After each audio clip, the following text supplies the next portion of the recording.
Hello and welcome. John Kroner with Vitalitas, and I'm here with another edition of Solutions for a Better Life. Our Facebook posts this week have to deal with the hot topic of Ebola. We will try to provide some facts that should reduce your anxiety levels on this hot topic. Ebola can only be transmitted by direct contact with a person who is infected with the virus and is also symptomatic via exchange of bodily fluids. You cannot catch the Ebola virus in an aerosolized form like you can catch influenza. Furthermore, you cannot catch Ebola as a foodborne illness or through water, which makes it that much more difficult to contract. Being only transmittable through direct contact limits how quickly and how easily Ebola can spread. Also, since a person must show symptoms to infect someone, the likelihood of close contact with the exchange of bodily fluids becomes more unlikely.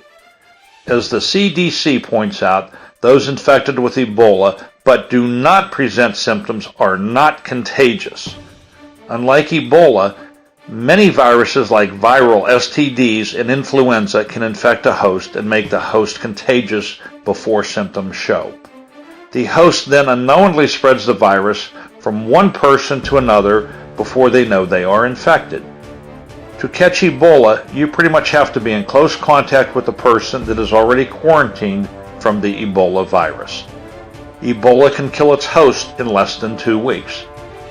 This keeps the person from spreading the virus further.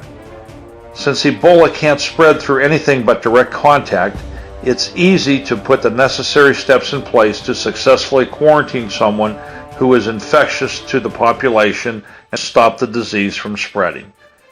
With proper protocol, identifying infected individuals and putting up proper barriers can successfully control an Ebola outbreak. There are many other infectious diseases that are more common that we should worry about more than Ebola. The Ebola outbreak we are seeing is a lot more severe and unlike any Ebola outbreak we have ever seen before. To date, since it was first detected in 1976, around 5,000 total have died.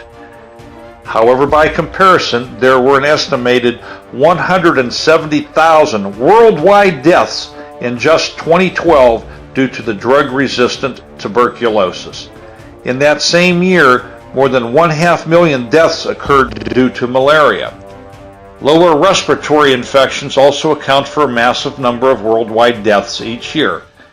So this current outbreak of Ebola still has a ways to go before it reaches the level of the most severe infectious diseases you are more likely to encounter.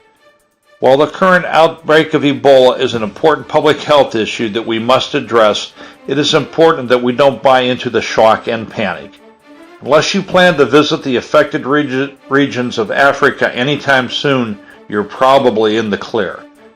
There are important steps you can take to protect yourself against germs, such as Ebola, flu, other viruses, and even the common cold. Always practice these. Wash your hands frequently using soap and water. Use hand sanitizer if soap and water are not available. Cover your cough or sneeze with your elbow. If you use a tissue, wash your hands with soap and water after throwing away the tissue. Avoid contact with anyone who is sick. If that is not possible, keep a 3-foot distance. I also recommend using an air purifier that kills germs and viruses. See my Facebook page and website for better air video and information. Stay home when you or your loved ones are sick. Return to work or school when you are symptom-free for 24 hours, including fever. Build your immune system with a good regimen of diet, exercise, and supplementation. See the teachings on the I Feel Great lessons and Better Water. Educate yourself and encourage others to do the same. Contact me to discuss these and other solutions for a better life.